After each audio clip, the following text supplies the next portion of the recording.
실무에서 되게 관심 있으신 분들은 정말 도움이 되실 것 같습니다. 그럼 한번 간단하게 한번 보실까요?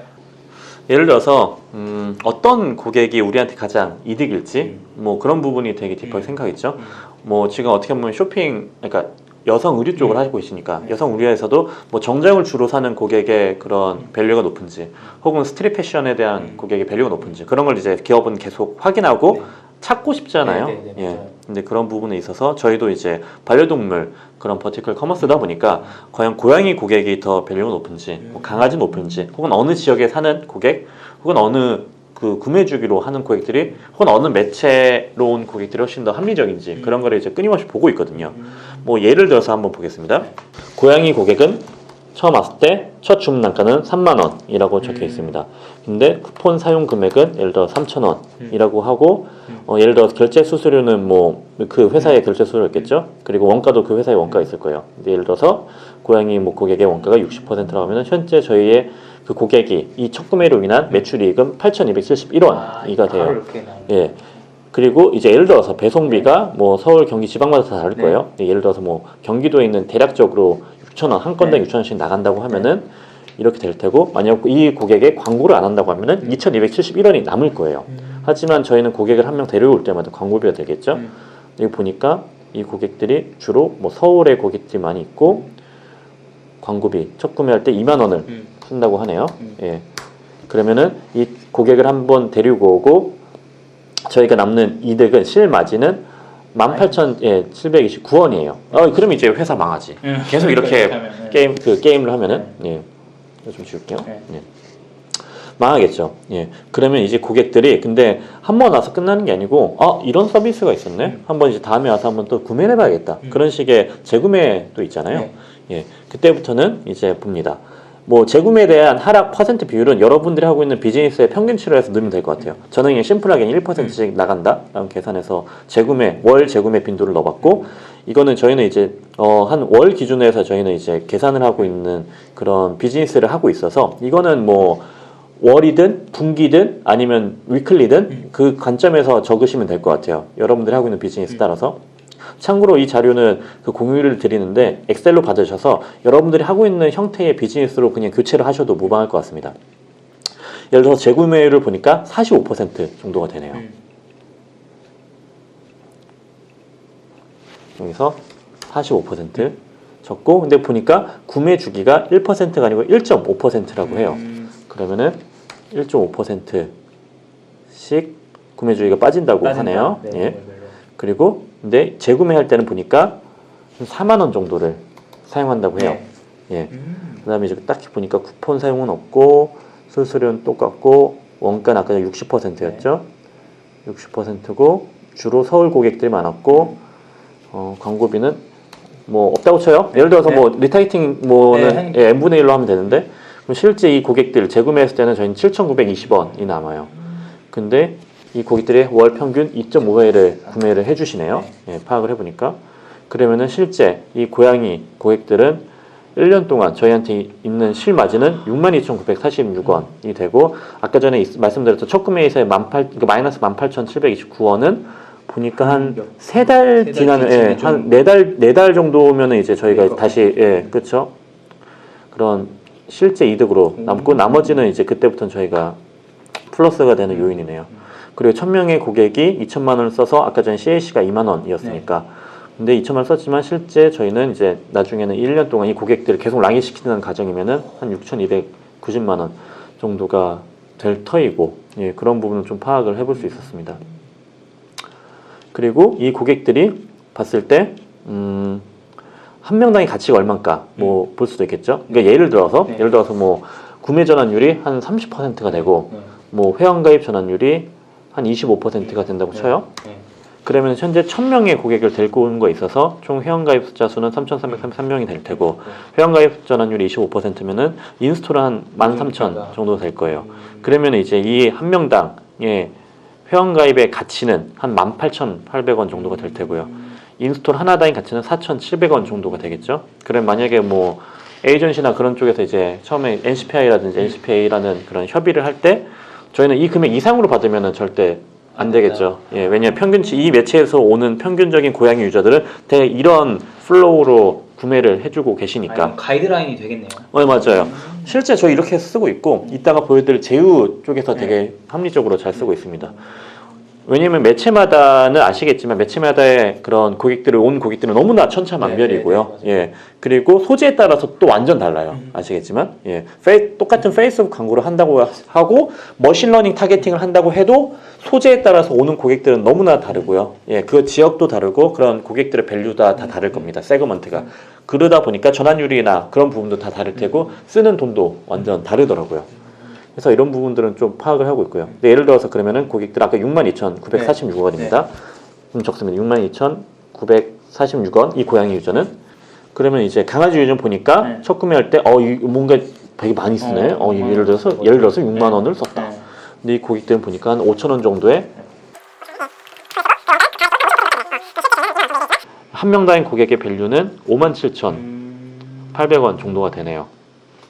아까 전에 예를 들어 고양이 고객은 한 명을 데리고 오는 데 있어서 훨씬 더 많은 지출이 하고 마이너스가 났었잖아요. 근데 실제 재구매에 있어서의 빈도수라든지 재구매에 있어서의 그런 부분의 밸류가 높다 보니 이게 나중에 1년 정도의 가치로 봤을 때는 훨씬 더 그런 이득이 되는 고객이더라. 뭐 그런 부분은 좀 파악을 해볼 수 있겠죠.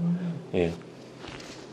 그래서 이런 식으로 좀 저희는 한 테스트 매체를 돌리는 데 있어서 혹은 고객에 대한 관점에 있어서 전략이라든지 뭐 그런 부분에 어느 고객을 데리고 오는 게 우리한테 더 이득이겠구나. 그러면은 이제 생각을 합니다. 이 고객을 데리고 오기 위한 매체라든지 혹은 이제 소재를 그걸로 세팅하고 특히 상품단 같은 것도 이 고객에 있어서 좀 더 첫 구매를 일으키는 형태로 세팅을 해요.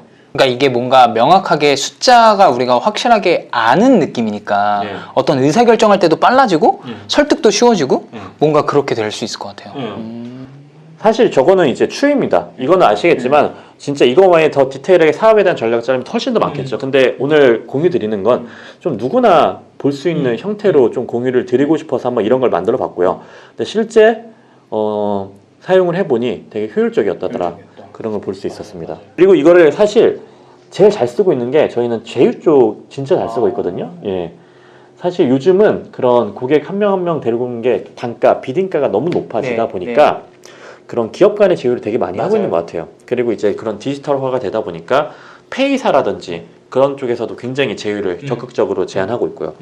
그래서 예를 들어서 이런 게 있습니다. 어디 땡땡페이에서 제휴 제안이 왔는데 땡땡페이로 우리 플랫폼에서 결제 시 20%의 할인을 고객들한테 해드리고 대신에 20%의 할인에 대한 부분은 서로 양사가 5대5를 분배해서 지출한다. 대신에 그 땡땡페이에서는 매월 프로모션을 진행을 해서 거기 땡땡페이에서 유입되는 그 신규 고객을 유입을 시켜주겠다. 뭐 그런 식으로 사실 이런 식으로 제휴 사실 엄청 많이 해요. 아마 공감하실 거예요. 이런 식의 제휴를 정말 일반적으로 많이 합니다. 예. 이거 외에도 최근에 뭐 그런 컨설팅 아니더라도 이렇게 자문을 받았던 회사 중에서는 시즌성에 있는 그런 커머스도 한번 해봤고 혹은 이제 그런 뭐라고 해야 되지? 교육업 같은 것도 해봤어요. 근데 실제 어떻게 보면 재구매가 있는 형태의 비즈니스들은 다 이런 이 밸류 테이블로 적용이 다 되더라고요. 예, 해서 계산이 됐었고 실제 이런 거에 대한 데이터는 어차피 기업이 당연히 처음 회사는 이거를 잡기가 힘들 거예요. 근데 어느 정도 회사 연역도 필요 없어요. 한 2달만 돌려보면 돼. 재구매가 좀 애매하긴 한데 이거는 약간 보수를 하고 자 2달만 한번 돌려보면은 우리에 있어서의 그 고객들에 대한 가치에 대한 합산치가 다 나오잖아요. 예. 해서 이거를 테스트하고 참고로 저희는 그렇게 해서 한 2달 정도 테스트에 대한 부분을 좀 어느 정도 가능성이 있다 보면 돌리면은 재구매에 대한 비율까지 나오다 보니까 그런 걸로서 좀 파악을 하면서 컨트롤하고 있습니다. 해서 현재 저희는 이거를 어떤 식으로 지금 저희 마케팅 팀은 어떻게 쓰고 있냐면은 어떤 고객이 우리한테 가장 이득인지 그리고 혹은 이제 테스트 매체를 돌려봤을 때 실제 이거에 대한 효율을 파악해 본다든지 그리고 이제 제휴 같은 걸 진행했을 때 진행 전 수지 타산을 따져본다든지 근데 진행하고 나서도 하고 나서도 한번 수지 타산을 따져본다든지 그리고 변경된 비즈니스 모델 같은 걸 검토하거나 파악을 해볼 때 당연히 이거는 저희는 하지 않는데 이런 부분을 볼 수 있죠. 이런 식으로 사실 해서 하면서 좋은 점이라고 생각이 드는 건 첫 번째 무엇을 할지 선택과 집중을 좀 하는 게 좋은 것 같아요. 예, 이게 뭐 플랫폼의 관점, 뭐 웹, 앱, 뭐 안드로이드, iOS 그런 플랫폼의 관점일 수 있고요. 혹은 그럼 우리가 운영하는 매체의 관점일 수 있을 거예요. 혹은 이제 어떤 고객을 데려오는 게 우리한테 뭔가 매출에 대한 밸류가 네. 높여질 수 있을 것이냐. 그럼 이제 그 고객을 데려오는 거에 어떤 소재로 해서 해야지 훨씬 더 어떤 후킹 포인트 때문에 고객이 롱런 할 것인가. 뭐 그런 것도 되게 있겠죠. 두 가지가 있을 텐데, 예, 하나는 이제 호갱이 되지 않고요. 예, 생각보다 호갱이 될 수 있는 거리나 조건들이 전 되게 많다 생각해요. 특히 예산을 담당하는 담당자로서 예, 해서 호갱이 되지 않기 위해서 만들었던 것도 크고요. 특히 막 아직 막 적었잖아요. 말씀드렸잖아요. 절대 제휴를 하는 거에 있어서도 대기업은 마이너스가 되는 장사는 절대 안 합니다. 예, 그렇기 때문에 그런 부분에 있어서 있고, 뭐 세 번째는 성장을 위한 좀 문제를 파악한다. 만약에 저기서 아까 전에 고객의 밸류가 1년 기준에서 6만 원 나왔다고 해도 그 원가를 뭐 60%에서 55%만 낮춰도 계산해 봤을 때 10만 원이 넘더라고요.